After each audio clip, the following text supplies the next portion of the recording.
Pemirsa, bagi Anda yang melintas di Jalan Ledjen Hertasning, Kota Makassar, harap untuk selalu berhati-hati.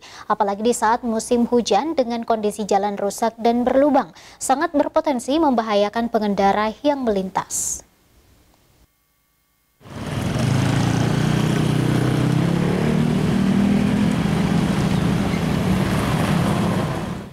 Beberapa hari terakhir hujan deras melanda Kota Makassar dan sekitarnya. Hujan dengan intensitas tinggi membuat sejumlah ruas jalan kini kembali tergenang.